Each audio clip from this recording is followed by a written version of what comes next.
TV 15 news కి స్వాగతం. ముందుగా హెడ్లైన్స్.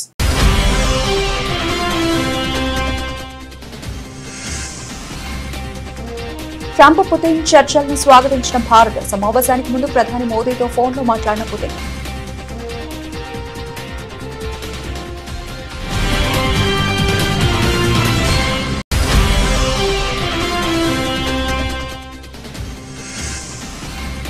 వందే భారత్ రైళ్లను జెండా ఊపి ప్రారంభించిన ప్రధాని మోదీ. ప్రయాణికులకు సులభమైన, సురక్షితమైన, వేగవంతమైన ప్రయాణం అందించే లక్ష్యం.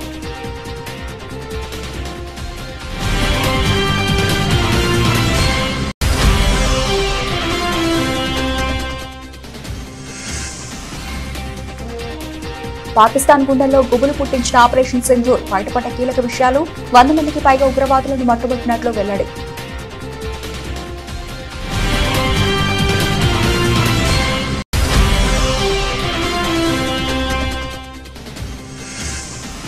ఆపరేషన్ సింధూర్ను చదరంగం ఆటగా అభివర్ణించిన ఆర్మీ చీఫ్. సైన్యానికి పూర్తి స్వేచ్ఛ ఇచ్చారని వెల్లడి.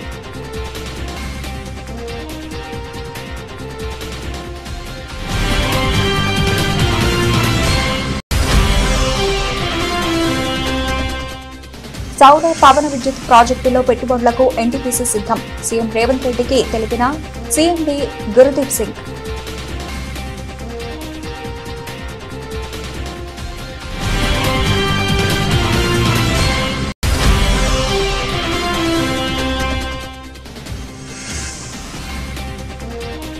నెల్లూరు భగత్ సింగ్ కాలనీలో 633 మందికి పట్టాల పంపిణీ. వర్చువల్ గా పాల్గొన్న సీఎం చంద్రబాబు.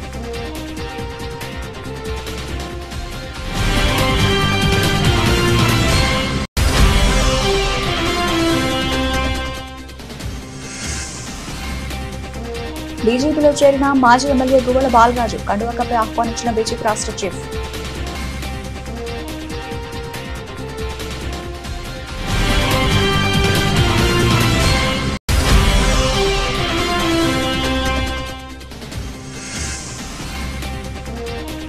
నోటిఫికేషన్ వచ్చిన తర్వాత ఎన్నికల బూతులను మారుస్తారా? ఆగ్రహం వ్యక్తం చేసిన శాసనమండలి ప్రతిపక్ష నేత బొత్స సత్యనారాయణ.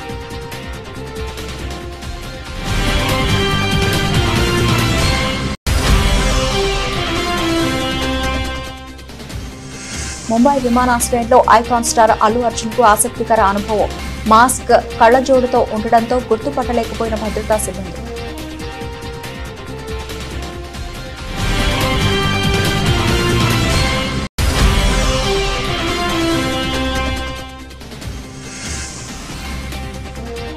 కోహ్లీ, రోహిత్ కు బీసీసీఐ బిగ్ షాక్. జట్టులో కొనసాగాలంటే విజయ్ హజారే ట్రోఫీ ఆడాలని షరతు.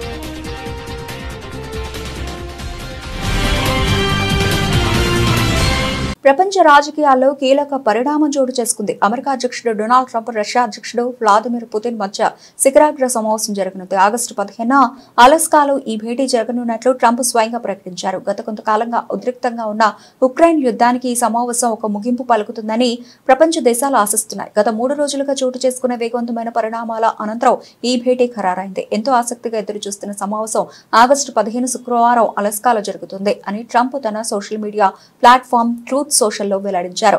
ఈ సమావేశం భారత్ కు కూడా ఎంతో కీలక కానుంది. రష్యా నుంచి చమురు కొనుగోలు చేస్తున్నందుకు వాషింగ్టన్ భారత్ పై విధించిన 25% అదనపు సుంకాల భవిష్యత్తు ఈ భేటీలో తేలే అవకాశం ఉంది. ఈ పరిణామాన్ని భారత్ మనస్ఫూర్తిగా స్వాగతించింది. అమెరికా, రష్యా మధ్య కుదిరిన ఈ అవగాహనను అభినందిస్తున్నట్లు భారత విదేశాంగ శాఖ ఒక ప్రకటన విడుదల చేసింది. ప్రధాని నరేంద్ర మోదీ నేడు బెంగళూరులోని కేఎస్ఆర్ రైల్వే స్టేషన్లో 3 వందే భారత్ ఎక్స్ప్రెస్ రైళ్లను జెండా ఊపి ప్రారంభించారు. ఈ రైళ్లలో బెంగళూరు నుంచి మేలగావి, అమృత్సర్ నుంచి శ్రీమత వైష్ణోదేవి, కత్రా, నాగపూర్ నుంచి పూణే ఉన్నాయి. ఈ రైళ్లు ప్రయాణికులకు సులభమైన, సురక్షితమైన, వేగవంతమైన ప్రయాణం అందించే లక్ష్యంతో ప్రారంభించబడ్డాయి. ప్రధాని మోదీ మరో ముఖ్యమైన ప్రాజెక్టును ప్రారంభించారు. బెంగళూరులోని ఎల్లో లైన్ మెట్రో సేవను ప్రారంభించారు. ఈ లైన్ మొత్తం 19.15 కిలోమీటర్ల పొడవు, 16 స్టేషన్లతో ఉంటుంది. ఈ కొత్త లైన్ ఆర్వీ రోడ్ నుంచి బొమ్మసంద్ర వరకు ప్రయాణాన్ని సౌకర్యవంతం చేస్తుంది. ఈ కొత్త మెట్రో రైలు ప్రారంభంతో బెంగళూరులోని హోసూర్ రోడ్, సిల్క్ బోర్డ్ వంటి రద్దీ ప్రాంతాల్లో ట్రాఫిక్ రద్దీని తగ్గించడంలో సహాయపడుతుంది. ముఖ్యంగా ఈ మార్గం ప్రజల కోసం సమయాన్ని పొడిగించి రద్దీని తగ్గించడంలో కీలక పాత్ర పోషించనుంది. दिल को छू जाती है। सबसे पहले मैं बेंगलुरु शहर की अधिष्ठात्री देवी अन्नम्मा ताई के चरणों में प्रणाम करता हूं।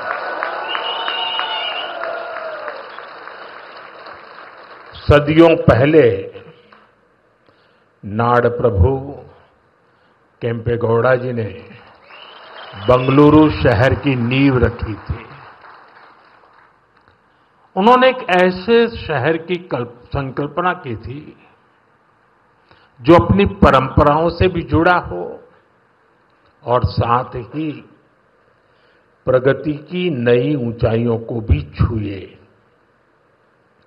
बेंगलुरु ने अपनी उस स्पिरिट को हमेशा जिया, हमेशा उसे सहज कर रखा और आज बेंगलुरु उस सपने को साकार कर रहा है।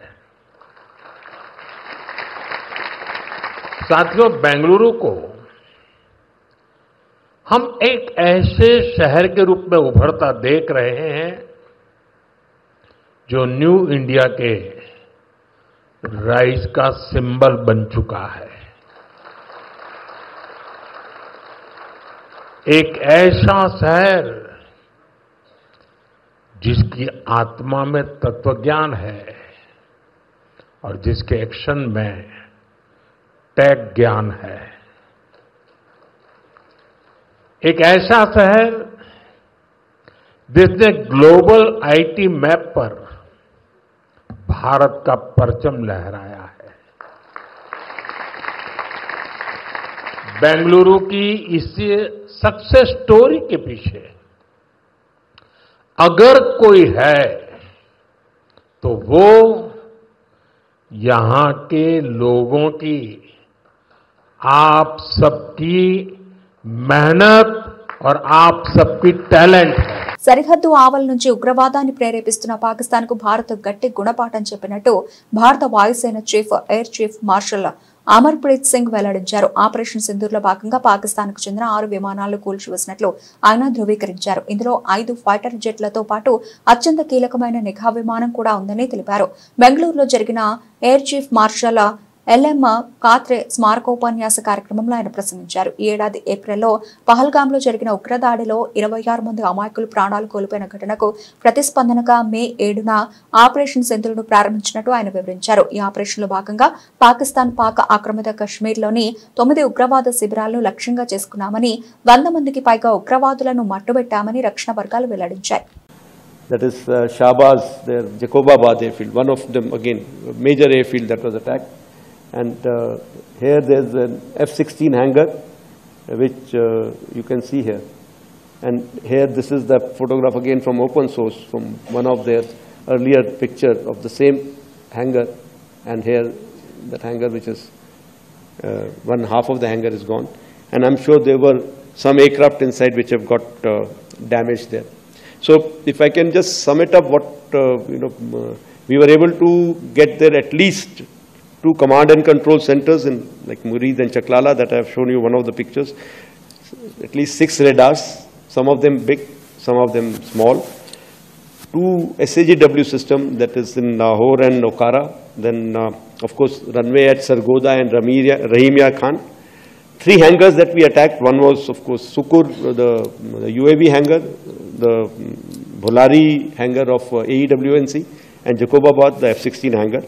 And we have indication of at least 1 AEWNC in that AEWC hangar and a few F-16s which were under maintenance there. Apart from these, the SAGW systems, mostly from, I'm talking about fighter aircraft are from S-400. We have at least 5 fighters confirmed kills and 1 large aircraft, which could be either an Elint aircraft or an AEWNC aircraft, which was taken out at a distance of about 300 kilometers. This is the actually largest ever recorded surface-to-air kill that we can talk about. And operation Sindoor గురించి army chief general Upendra Dwivedi మొదటిసారి బహిరంగంగా మాట్లాడారు. IIT మద్రాసులో అగ్నిశోధ అనే research cell ను ప్రారంభించిన సందర్భంగా ఆయన కీలక విషయాలు వెల్లడించారు.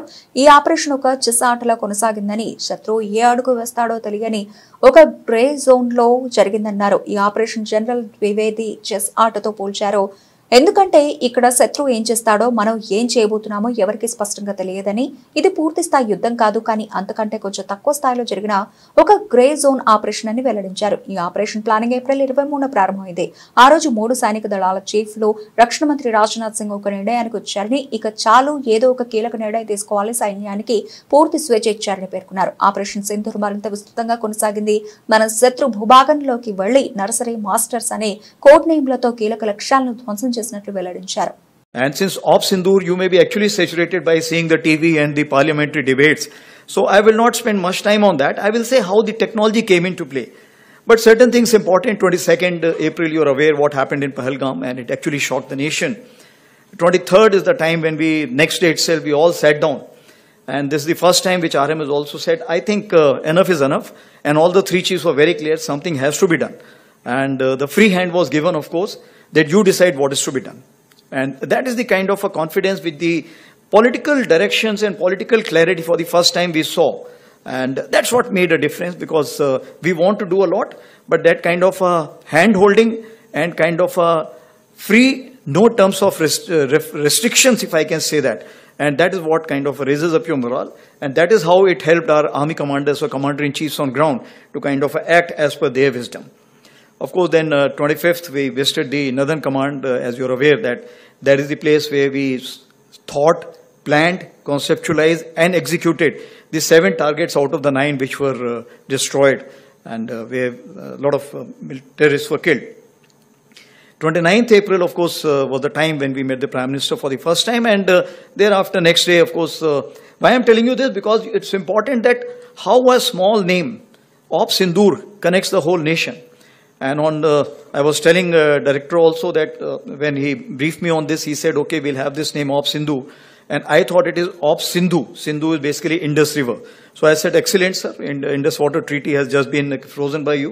He said, no, it is Op Sindoor. And just see, this one name has connected the whole nation together. And today people are saying Sindoor to Sindhu.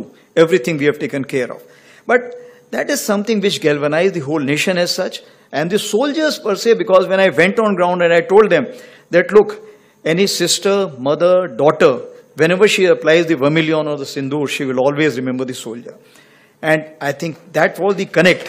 తెలంగాణలో పునరుత్పాదక విద్యుత్ ఉత్పత్తి రంగంలో పెట్టుబడులకు సుముఖంగా ఉన్నామని ఎన్టీపీసీ తెలిపింది. జూబ్లీ హిల్స్ నివాసంలో ముఖ్యమంత్రి రేవంత్ రెడ్డిని ఎన్టీపీసీ సీఎండీ గురుదీప్ సింగ్ బృందం మర్యాదపూర్వకంగా కలిసింది. సౌర పవన విద్యుత్ ప్రాజెక్టులో సుమారు 80,000 కోట్ల రూపాయలు పెట్టుబడులు పెట్టేందుకు సిద్ధంగా ఉన్నట్లు సీఎంకు గురుదీప్ సింగ్ వివరించారు. ఫ్లోటింగ్ సౌర విద్యుత్ ఉత్పత్తికి సంబంధించి రాష్ట్రంలో 6,700 మెగావాట్ల సామర్థ్యానికి అవకాశం ఉందని తెలిపారు.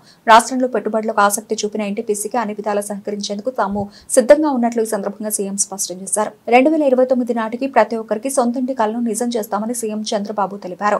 పట్టణ ప్రాంతాల్లో 2 సెంట్లు, గ్రామాల్లో 3 సెంట్ల ఇంటి స్థలం ఇస్తామనే హామీని అమలు చేస్తామని స్పష్టం చేశారు. ఇదే సమయంలో పేదలు 2-3 దశాబ్దాలుగా ప్రభుత్వ స్థలాల్లో ఉంటే వాటిని రెగ్యులరైజ్ చేస్తామని చెప్పారు. ఈ విషయం ఇప్పటికే ఎమ్మెల్యేలకు చెప్పామని, పలుచోట్ల వారు చొరవ తీసుకుని అర్హులకు పట్టాలు ఇప్పించడం అభినందనీయమని అన్నారు. నెల్లూరు భగత్ సింగ్ కాలనీలో 633 మందికి పట్టాల పంపిణీ కార్యక్రమంలో సీఎం చంద్రబాబు వర్చువల్ గా పాల్గొన్నారు. స్థానిక ఎమ్మెల్యే మంత్రి నారాయణ వినపం మేరకు పట్టాల పంపిణీ కార్యక్రమంలో సీఎం పాల్గొన్నారు. ఈ సందర్భంగా సీఎం మాట్లాడుతూ ఆడబిడ్డలకు ఇళ్ల పట్టాలు పంపిణీ చేయడం ఎంతో సంతృప్తినిచ్చింది. ఈ రోజు భగత్ సింగ్ కాలనీలో పట్టాలు అందుకున్న 633 మందికి శుభాకాంక్షలు. ఎక్కడ ఏ అవకాశం ఉన్నా పేదలకు సాయం చేయడంలో కూటమి ప్రభుత్వం ముందుంటుంది. నెల్లూరులో చొరవ తీసుకుని అన్ని సాంకేతిక సమస్యలు పరిష్కరించి మహిళలకు పట్టాలిచ్చిన నారాయణకు అభినందనలు అని అన్నారు. ఈరోజు నెల్లూరు భగత్ సింగ్ కాలనీలో 633 మందికి పట్టాలు ఇచ్చే సందర్భంలో సమావేశమైనటువంటి సోదరి సోదరులందరికీ పేరు పేరున మనస్ఫూర్తిగా నమస్కారాలు, అభినందనలు, శుభాభినందనలు. కొన్ని 633 మంది మహిళలకు ఈరోజు ఒక ముఖ్యమంత్రిగా నేను ఇది అసాధ్యం అనుకున్న దాన్ని సాధ్యం చేసి మీకు అందరికీ పట్టాలు ఇచ్చాను. దీనికి చాలా ఆనందంగా ఉంది. ఒక పవిత్రమైన రోజున మీకు ఈ పట్టాలు ఇవ్వడం నా అదృష్టంగా నేను భావిస్తున్నానని ఆ కొండే అందరికీ విజ్ఞప్తి చేస్తున్నా. నాగర్ కర్నూలు జిల్లా అచ్చంపేట నియోజకవర్గ మాజీ ఎమ్మెల్యే గువ్వల బాలరాజు బీజేపీలో చేరారు. ఆదివారం నాడు హైదరాబాద్ నాంపల్లిలోని బీజేపీ రాష్ట్ర కార్యాలయంలో జరిగిన కార్యక్రమంలో పార్టీ రాష్ట్ర అధ్యక్షుడు రామచంద్రరావు బాలరాజుకు కాషాయ కండువా కప్పి సాదరంగా ఆహ్వానించారు. గువ్వలతో పాటు ఆయన అనుచరులు, నియోజకవర్గానికి చెందిన పలువురు నాయకులు కూడా బీజేపీ సభ్యత్వం స్వీకరించారు. కొన్ని రోజుల క్రితం బీఆర్ఎస్ పార్టీకి రాజీనామా చేసినప్పటికీ గువ్వల బాలరాజు ఏ పార్టీలో చేరతారనే దానిపై తీవ్రమైన చర్చ నడిచింది. గతంలో తనపై దాడి జరిగినప్పుడు పార్టీ నాయకత్వం అండగా నిలవలేదని, తనకు తగిన ప్రాధాన్యం ఇవ్వలేదని ఆయన బీఆర్ఎస్ పై తీవ్ర అసంతృప్తి వ్యక్తం చేశారు. ఈ నేపథ్యంలోనే ఆయన పార్టీని వీడగా తాజాగా బీజేపీలో చేరడంతో ఊహాగానాలకు తెరపడింది. ఈ సందర్భంగా బీజేపీ రాష్ట్ర అధ్యక్షుడు రామచంద్రరావు మాట్లాడుతూ ప్రధాని నరేంద్ర మోదీ అమలు చేస్తున్న ప్రజా సంక్షేమ పథకాలు, దేశవ్యాప్తంగా బీజేపీకి పెరుగుతున్న ఆదరణ చూసి గువ్వల బాలరాజు పార్టీలో చేరారని నిర్ణయించుకున్నారని తెలిపారు. తెలంగాణలో పార్టీ బలోపేతానికి ఆయన సేవలను పూర్తిగా వినియోగించుకుంటామని హామీ ఇచ్చారు. ఈ కార్యక్రమంలో ఎంపీ లక్ష్మణ్, ఎమ్మెల్సీ అంజిరెడ్డితో పాటు ఇతర సీనియర్ నాయకులు పాల్గొని గువ్వల బాలరాజుకు శుభాకాంక్షలు తెలిపారు. మీకు ఎన్ని వచ్చినాయి? మొదటిసారి ఫోన్ చేస్తే పోటీ చేసే దాకరన్నా 15,000. ఆయన ఒక రకంగా చెప్తే బ్యూరోక్రాట్ పదవిలో ఉన్నారు, చైర్మన్గా ఒక డిపార్ట్మెంట్లో పనిచేసినారు. ఈ జాతీయవాదం నచ్చి అక్కడ కోన్ పూస్తా కొల్లాపూర్ అన్నప్పుడు కొల్లాపూర్ దేశ రక్షణ కావాలని కోరుకుంటుంది. కాబట్టి నేను అక్కడ వెళ్ళి పోటీ చేస్తా అంటే వారికి మొదటిసారి 15,000, రెండవసారి కూడా అద్భుతమైనటువంటి 30,000. రాబోయేది ఒక్కొక్క నియోజకవర్గంలో 1,00,000 ఓట్లు రాబోతా ఉన్నాయి. పులివెందుల జెడ్పీటీసీ ఎన్నికల్లో గెలుపు కోసం అధికార తెలుగుదేశం అన్ని అడ్డుదోవలు తొక్కుతోందని శాసనమండలి ప్రతిపక్ష నేత బొత్స సత్యనారాయణ మండిపడ్డారు. విశాఖపట్నం క్యాంపు కార్యాలయంలో మీడియాతో మాట్లాడుతూ ఎన్నికల నోటిఫికేషన్ వచ్చిన తర్వాత పోలింగ్ కేంద్రాలు మార్చడం ఎప్పుడూ చూడలేదని ఆగ్రహం వ్యక్తం చేశారు. పులివెందుల్లో పోలీసులు, తెలుగుదేశం నాయకులు కలిసిపోయి పనిచేస్తున్నారని, వారి ప్రోత్సాహంతోనే ఎమ్మెల్సీ రమేష్ యాదవ్పై దాడి జరిగిందని ధ్వజమెత్తారు. ఈ దాడిలో బాధితులపైన పోలీసులు ఎస్సీ ఎస్టీ అట్రాసిటీ కేసులు ఎలా పెడతారని ప్రశ్నించారు. ఒక వర్గం కూడా సంతృప్తికరంగా లేదు అనే విషయాన్ని మనం చెప్పడం కూడా జరిగింది. మళ్ళీ చెప్తున్నాను, ఇవాళ వచ్చి రాష్ట్రంలో కడప జిల్లాలో 2 జడ్పీటీసీలకి ఎన్నికలు జరుగుతున్నాయి. It's okay. ఒకటి పులివెందుల, ఇంకోటి వచ్చి అన్నమయ్య జిల్లాలో. కోర్టు నుంచి వాళ్ళు ఆర్డర్ తీసుకొచ్చుకున్నారు, ఎన్నికలు జరుగుతున్నాయి. ఓకే. దాని గురించి ఏకంగా చట్టాన్ని చేతితో తీసుకుని ఇష్టారాజ్యంగా ఒక బలహీన వర్గమైన ఒక ఎమ్మెల్సీ, మా ఎమ్మెల్సీ యాదవ్ని అతని మీద దౌర్జన్యం చేసి, అతని మీద దాడి చేసి, కాకుండా పైపెచ్చు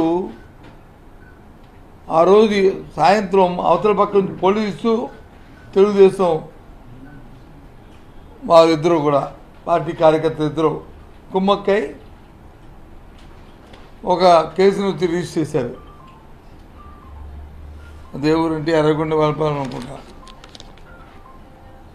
నల్లగొండ బాలపాలెం. ఒక ఎస్సీ ఎస్టీ కేసు రిజిస్టర్ చేసి ఎవరైతే యాక్టివ్గా ఉండి బూత్ ఏజెంట్ కింద కూర్చొని, లేదు ఊర్లో పెద్దలుగా ఉంటారో వాళ్ళందరినీ కూడా ఈరోజు కస్టడీలో తీసుకున్నారు. ఎన్నికల్లో వాళ్ళు వచ్చి పాల్గొనకుండా ఉండాలని. దేనికోసం? ఒక జడ్పీటీసీ ఎన్నికల కోసం ఇంత అరాచకం చేయవలసిన అవసరం ఉన్నదా చంద్రబాబు నాయుడు గారు? ఇది ప్రజాస్వామ్యమా? అసలు ఎన్నికల కమిషన్ కూడా అందుకే నిన్న కూడా అడిగాం, ఇవాళ కూడా అడిగాం. ఎన్నికల ప్రక్రియ ప్రారంభమైన తర్వాత, నామినేషన్ ప్రక్రియ ప్రారంభమైన తర్వాత పోలింగ్ స్టేషన్ మార్చే కార్యక్రమం ఎక్కడ ఉందండి? పోలింగ్ స్టేషన్ మాత్రమే కాదు,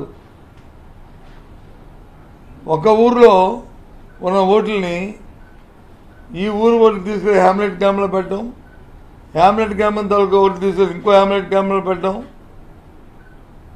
అలాగే ఒక ఊరు నుంచి ఒక ఊరికి, ఆ ఊరిలో ఉన్న బూతుల్లో ఆ ఊరిలో కాదు, వీళ్ళు అక్కడికి వెళ్ళి పోటేయాలా, వాళ్ళు వచ్చి ఇక్కడికి వెళ్ళి పోటేయాలి. ఇలా ఎక్కడిది? ఎన్నికలు ప్రకటించుకుంటే సరిపోయాయి కదా. మరి కోర్టుకు పోయింది మీరే కదా ఎన్నికలు పెట్టాలని. ఏదో సాధించేసాం, అమ్మ పులివెందులో జడ్పీటీసీకి వెళ్తేస్తే ఏదో అన్నపైన ప్రమాణం అయిపోతుంది అని చూపెట్టాలని ఆలోచన చేస్తాం. ఎన్ని వంకలు తిరిగినా, ఎన్ని తలకైన తపస్సు చేసినా అది జరగదు. మీరు ఎన్ని కుతంత్రాలు చేసినా. కానీ ఇది కరెక్ట్ సాంప్రదాయం కాదు. ఇక్కడ రోజు పత్రిక తిరిగేస్తే టీవీ ఆన్ చేస్తే ఎక్కడో రాష్ట్రంలో ఎక్కడో అక్కడ ప్రతి ఏదో ప్రాంతాల్లో 2-3 ప్రాంతాల్లో హత్యలు, లేకపోతే కిడ్నాప్లు, లేకపోతే కొత్తగా వచ్చిన కల్చర్ మన రాష్ట్రానికి డ్రగ్స్. ఇంతకుముందు ఎప్పుడు లేదు. అదో ఉంటే కింద మీద ఉంటే ఏదో ఎక్కువగా తాగి పడిపోవడమో లేకపోతే ఏ గంజాయినో అనేది ఉండేది, కానీ డ్రగ్స్ అనేది ఇప్పుడు డ్రగ్స్. ఇప్పుడు ఈ రాష్ట్రంలో ఉన్న పరిస్థితి లేదు. ఆడవాళ్ళ మీద మహిళల మీద అగాత్యాలు అయితే ఇంకా అన్నీ కాదు. ఒకసారి బేరీజ్ వేసుకోమండి. 14 నెలల కాలంలో గత 5 సంవత్సరాలు జరిగిన ఇన్సిడెంట్ని ఓ పట్టికేసుకోమనండి, క్రైమ్ రిపోర్ట్ తెప్పించుకోమనండి. తన రాజకీయ భవిష్యత్తుపై కొనసాగుతున్న ఊహాగానాలకు బీఆర్ఎస్ ఎమ్మెల్యే మాజీ మంత్రి మల్లారెడ్డి ఒక ప్రకటనతో తెరదింపారు. రాజకీయాల నుంచి తాను తప్పుకోవడం లేదని, చివరి వరకు క్రియాశీల రాజకీయాల్లోనే కొనసాగుతానని ఆయన స్పష్టం చేశారు. జపాన్లో ప్రజలకు ఏ విధంగా అయితే రిటైర్మెంట్ ఉండదో నాకు కూడా రాజకీయాలు రిటైర్మెంట్ లేదు అంటూ ఆయన ఆసక్తికరమైన వ్యాఖ్యలు చేశారు. తనకు ఇప్పుడు 73 ఏళ్లని, ఇంకా రాజకీయమే వద్దనుకుంటున్నానని మల్లారెడ్డి నిన్న వ్యాఖ్యానించడం చర్చనీయాంశంగా మారింది. మున్ముందు పూర్తి స్థాయిలో తన విద్యా సంస్థల విస్తరణపై దృష్టి కేంద్రీకరిస్తానని అన్నారు. అయితే ఇవాళ ఆయన తన వ్యాఖ్యలపై క్లారిటీ ఇచ్చారు. తాజాగా ఓ జర్నలిస్ట్ అడిగిన ప్రశ్నకు సమాధానమిస్తూ తాను రాజకీయాల నుంచి తప్పుకుంటున్నట్లు ఎప్పుడూ చెప్పలేదని ఆయన తెలిపారు. నేను నా విద్యా సంస్థలను దేశవ్యాప్తంగా విస్తరించానని చెప్పాను, అంతేగాని రాజకీయాలను వదిలేస్తానని అనలేదు. నా మాటలను కొందరు తప్పుగా అర్థం చేసుకున్నారు అని ఆయన వివరించారు. తన వ్యాపార ప్రణాళికలను రాజకీయాలకు ముడిపెట్టొద్దని ఆయన సూచించారు. రాజకీయాలకు దూరం అన్నారు కదా సార్, వారసత్వం మీద నాకు కొనసాగిస్తారా? దూరం ఏమి నేను అనలేదయా. నిన్న వాళ్ళు ఏదో రాంగ్ తోటి మెసేజ్ తోటి స్పీడ్ లో పోయింది. కానీ రాజకీయంలో రిటైర్మెంమెంట్ ఉండదు, యాది పెట్టుకో. రాజకీయంలో రిటైర్మెంట్ ఉండదు. నేను విద్యా సంస్థలు దేశం అంతా ఓపెన్ చేస్తా అని చెప్పిన. రాజకీయంలో నువ్వు ఒక ఆయన అడిగిండు, విలేకరు తమ్ముడు అడిగిండు ఏంటంటే నువ్వు బీజేపీలో పోతావా తెలుగుదేశంలో పోతావా అని అడిగితే నేను ఏ దేశంలో పోను, ఏ పార్టీలో పోను, నేను ఇంకా నాకు 3 ఏళ్లు ఉంది, 73 సంవత్సరాలు ఉంది అని చెప్పిన. జపాన్లో రిటైర్మెంట్ లేదు, నాకు కూడా రిటైర్మెంట్ లేదు. తెలుగుదేశం హయాంలో జరిగిన మద్య అవినీతి కేసులో పీకల్లోతు వరకు కూరుకుపోయిన చంద్రబాబు దానికి ప్రతీకారంగా సృష్టించిన లిక్కర్ స్కామ్ తో వేధింపులకు పాల్పడుతున్నారని తిరుపతి ఎంపీ మద్దెల గురుమూర్తి, రాజమహేంద్రవరం మాజీ ఎంపీ మార్కాని భరతులు మండిపడ్డారు. రాజమహేంద్రవరంలోని పార్టీ కార్యాలయంలో ఏర్పాటు చేసిన మీడియా సమావేశంలో వారు మాట్లాడుతూ లిక్కర్ స్కామ్ పేరుతో చంద్రబాబు సృష్టించిన బైతాల కథల్లో సంబంధం లేని ఎంపీ మిథున్ రెడ్డిని కుట్రపూరితంగా అరెస్ట్ చేశారని ఆగ్రహం వ్యక్తం చేశారు. జైల్లో చట్టపరంగా వైఎస్ఆర్సీపీ లోక్సభ ఫ్లోర్ లీడర్ మిథున్ రెడ్డికి రిమాండ్లో కల్పించాల్సిన వసతులను కూడా ఇవ్వకుండా అత్యంత దుర్మార్గంగా వ్యవహరిస్తున్నారని అన్నారు. వాళ్ళతో ఈరోజు జైల్లోకి ఎంటర్ కావడం జరిగింది.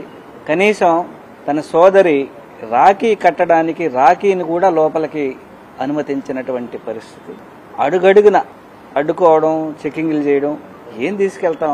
నేను ఒక పార్టీ, ఒక లోక్సభ సభ్యుడిగా ఆ అక్క మిథునన్న సోదరిగా ఏం తీసుకెళ్తాం?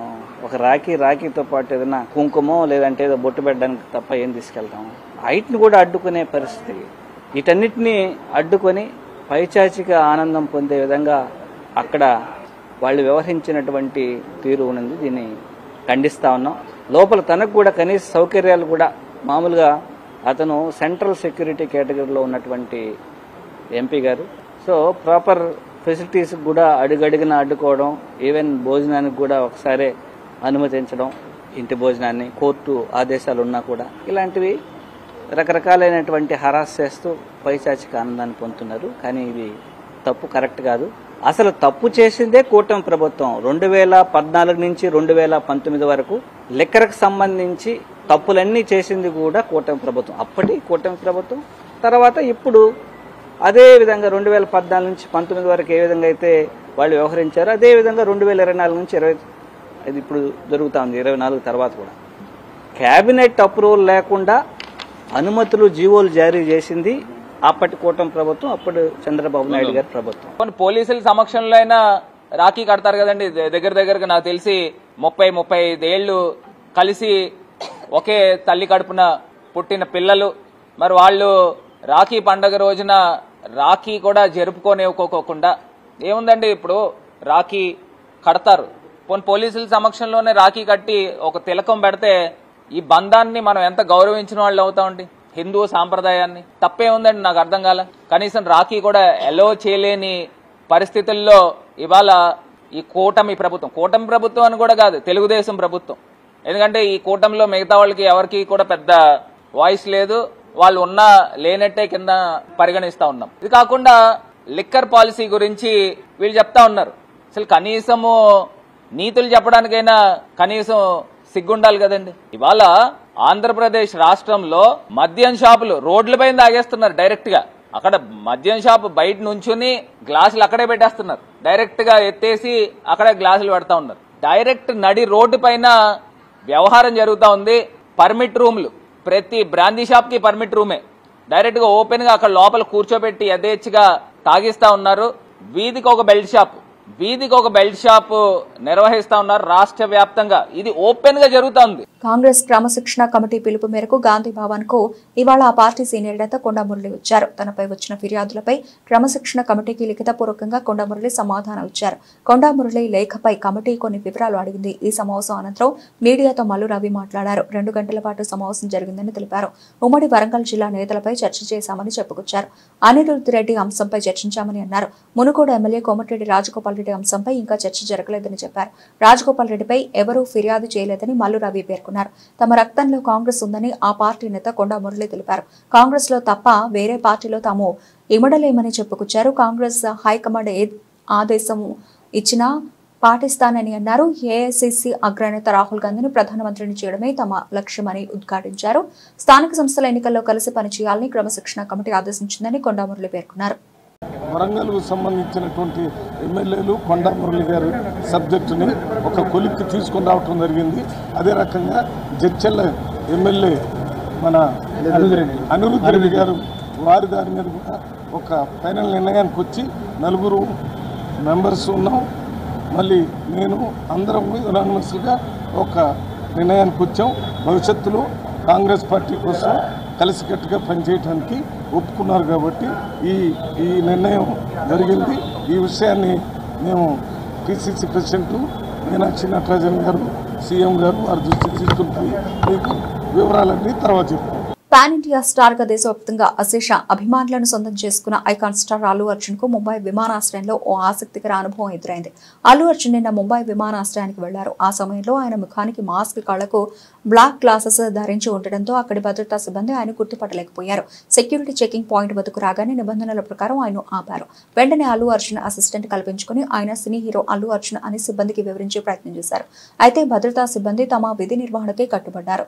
వ్యక్తి ఎవరైనా సరే నిబంధనల ప్రకారం ముఖాన్ని చూపించాల్సి ఉంటుందని స్పష్టం చేశారు. దీంతో అల్లు అర్జున్ తన మాస్క్, కళ్లజోడు తొలగించి ముఖం చూపించారు. ఆయన ముఖం చూసిన తర్వాత గుర్తుపట్టిన సిబ్బంది తనిఖీ ప్రక్రియను పూర్తి చేసి లోపలికి వెళ్లేందుకు అనుమతించారు. టెస్ట్లో T20 ఫార్మాట్లకు వీడ్కోలు పలికిన భారత క్రికెట్ దిగ్గజాలు విరాట్ కోహ్లీ, రోహిత్ శర్మల వన్డే భవిష్యత్తు ఇంకా ప్రశ్నార్థకంగానే మారింది. కేవలం వన్డేలకే పరిమితమైన ఈ ఇద్దరు సీనియర్ ఆటగాళ్లు 2027 ప్రపంచ కప్లో ఆడాలన్న ఆశలకు బీసీసీఐ సెలక్షన్ కమిటీ ఓ పెద్ద షరతు విధించినట్టు జాతీయ మీడియాలో కథనాలు వస్తున్నాయి. వన్డే జట్టులో తమ స్థానాన్ని నిలబెట్టుకోవాలంటే వారు తప్పనిసరిగా దేశవాళీ క్రికెట్లో ఆడాల్సిందేనని సెలెక్టర్లు స్పష్టం చేసినట్టు తెలుస్తోంది. విశ్వసనీయ వర్గాల సమాచారం ప్రకారం ఏడాది డిసెంబర్లో ప్రారంభమయ్యే విజయ్ హజారే ట్రోఫీలో కోహ్లీ, రోహిత్ తప్పక పాల్గొనాలి. ఈ టోర్నీలో ఆడకుండా నేరుగా భారత జట్టులోకి రావడానికి అవకాశాలు దాదాపు మూసుకుపోయినట్టేనని ఆ కథనాలు పేర్కొంటున్నాయి. టెస్టులు, T20లకు దూరం అవ్వడంతో వారికి మ్యాచ్ ప్రాక్టీస్ గణనీయంగా తగ్గనుంది. ఈ నేపథ్యంలో వారి ఫిట్నెస్, ఫామ్ ను అంచనా వేయాలంటే దేశవాళీ క్రికెట్టే సరైన మార్గమని సెలెక్టర్లు భావిస్తున్నారు. 2027 ప్రపంచ కప్ కోసం మేము రూపొందిస్తున్న ప్రణాళికల్లో కోహ్లీ, రోహిత్ లేరు అని టీం మేనేజ్మెంట్ కు చెందిన ఒక కీలక వ్యక్తి చెప్పినట్టు ఓ ప్రముఖ పత్రిక నివేదించింది. ఇటీవల ఇంగ్లాండ్ పర్యటనకు వెళ్లాలని ఆ ఇద్దరు ఆటగాళ్లు ఆసక్తి చూపినా జట్టులోకి ఎంపికయ్యే అవకాశాలు లేవని సెలెక్టర్లు వారికి ముందే సూచించారని, అందుకే వారు ఆ ఫార్మాట్ నుంచి తప్పుకున్నారని కూడా ఆ కథనంలో పేర్కొన్నారు. బులెటిన్ ముగించే ముందు హెడ్లైన్స్ మరోసారి.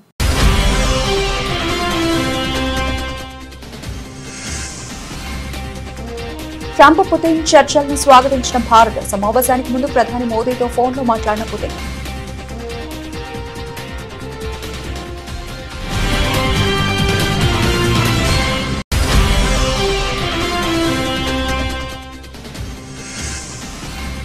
వందే భారత్ రైళ్లను జెండా ఊపి ప్రారంభించిన ప్రధాని మోదీ.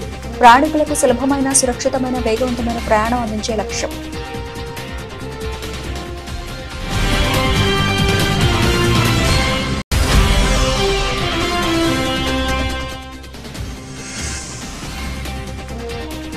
పాకిస్తాన్ గుండెల్లో గుబులు పుట్టించిన ఆపరేషన్ సింధూర్ బయటపడ్డ కీలక విషయాలు 100 మందికి పైగా ఉగ్రవాదులను మట్టుబట్టినట్లు వెల్లడి.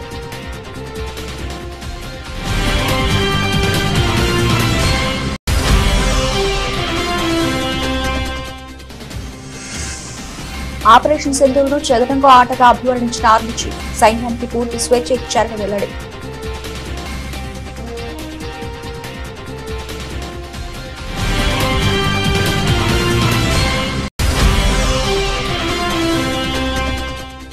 సౌర పవన విద్యుత్ ప్రాజెక్టులో పెట్టుబడులకు ఎన్టీపీసీ సిద్ధం. సీఎం రేవంత్ రెడ్డికి తెలిపిన సీఎండీ గురుదీప్ సింగ్.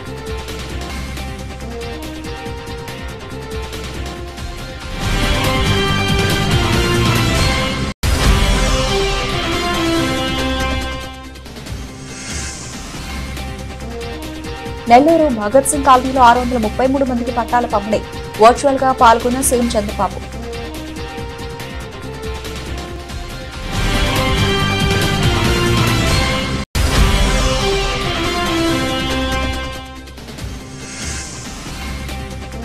బీజేపీలో చేరిన మాజీ ఎమ్మెల్యే గువ్వల బాలరాజు కండువాకపై ఆహ్వానించిన బీజేపీ రాష్ట్ర చీఫ్.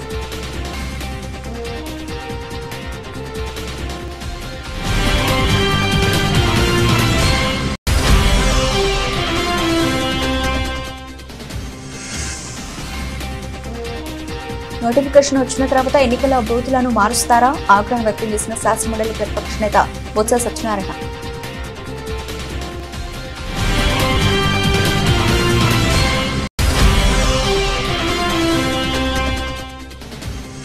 ముంబై విమానాశ్రయంలో ఐకాన్ స్టార్ అల్లు అర్జున్ కు ఆసక్తికర అనుభవం. మాస్క్ కళ్లజోడుతో ఉండడంతో గుర్తుపట్టలేకపోయిన భద్రతా సిబ్బంది.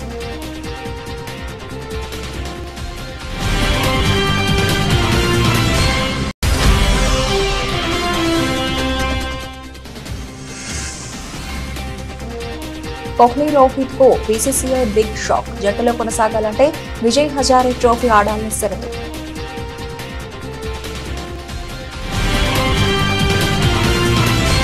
ఇవి ఇప్పటివరకు నవలసిన అప్డేట్స్. మరిన్ని అప్డేట్స్ తో మళ్ళీ కలుద్దాం. అంతవరకు సెలవు. నమస్తే.